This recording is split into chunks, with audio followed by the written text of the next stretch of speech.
নিজের দুঃখ নিজের কাছে পাহাড় সমান, কিন্তু অন্যের কাছে তা 2 লাইন গল্প মাত্র। জীবন আসলে একটা আয়নার মতো, আপনি যেমন ভাববেন আপনাকে ঠিক তেমন দেখাবে। হ্যালো এভরিওয়ান, আসসালামু আলাইকুম। কেমন আছেন সবাই?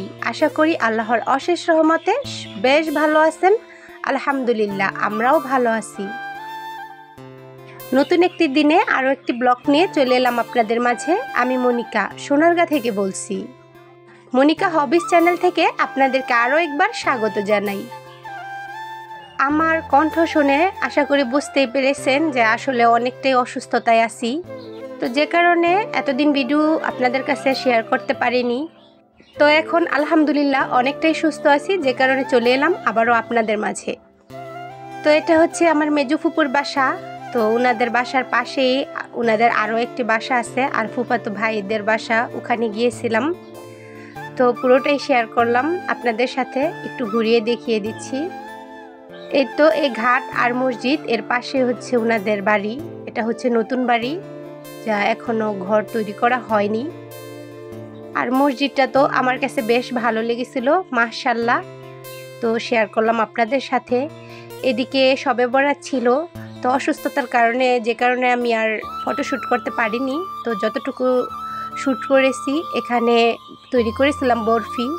শবে বরাতের সময় আমি তেমন একটা ঝামেলা করতে চাই না, কেননা রাতের বেলা নামাজ থাকে। যদি সারা দিন এটা সেটা ব্যস্ততার মধ্যে কাটাই, দেখা যায় রাতে আর তেমনটা এনার্জি থাকে না শরীরে। তো আমার যা এখানে বরফিটা কেটে দিচ্ছিল, পাশে আমাদের মেয়ে তো বসেছিল। বাচ্চারা খাক বা না খাক, খাবারের প্রতি তাদের কিন্তু ইন্টারেস্ট একটু বেশিই থাকে। এখানে কিন্তু বরফিটা খেতে খুবই মজাদার ছিল। তো আমার কাছে কাজু বাদাম ছিল না, যে কারণে আমি কাঠবাদাম আর এখানে উপরে ডেকোরেশনের জন্য দিয়ে দিয়েছি কিশমিশ। তো আমার কিন্তু কোনো মেয়ে নেই, তো আমার জালের মেয়ে। তো যেহেতু ঘরে একটাই মেয়ে, তার আদর কিন্তু অনেকটাই অন্যরকম। আসলে মেয়ে বাবুদের সবার কাছেই অনেক পছন্দের, ভালোই লাগে। তো আমাদের ইফতারির জন্য এখানে কিন্তু রুটি আর বরফি এগুলো দিয়ে আমরা ইফতারি করে নিয়েছিলাম, আর তার সাথে ভাত খেয়ে নিয়েছিলাম আমরা। আর এদিকে আনিক অনেকটাই অসুস্থ ছিল, সারাদিন শোয়া থেকে উঠতে পারেনি।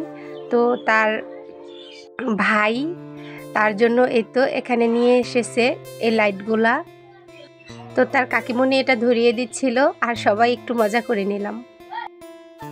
যেহেতু অনেক দিনই ভিডিও দেওয়া হয়নি, তো মাঝে মধ্যে কিছুটা তো শ্যুট করেই নিয়েছিলাম।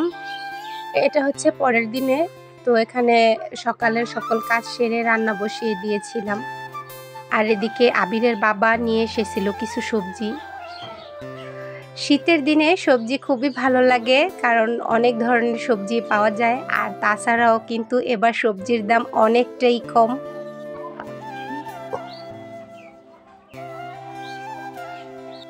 আলহামদুলিল্লাহ, সবজির দাম কম থাকার কারণে কিন্তু সবাই অনেকটাই বেশি সবজি খেতে পারছি নিজের মনের মতো। তো এখানে আমার চাচি শাশুড়ি ওনার গাছের মটর শাক এবং মরিচ তো দিয়ে গেল।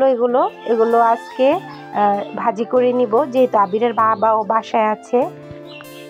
তো আপনারা তো জানেনই, যারা আমার ভিডিওগুলো দেখেন, আমি কিন্তু সব আমার বাজার এগুলো কিন্তু এই দোকান থেকে নিয়ে আসি না, মাঝে মধ্যে কিছু এসব কিছু আমি নারায়ণগঞ্জ থেকে আনিয়ে নিয়েছি।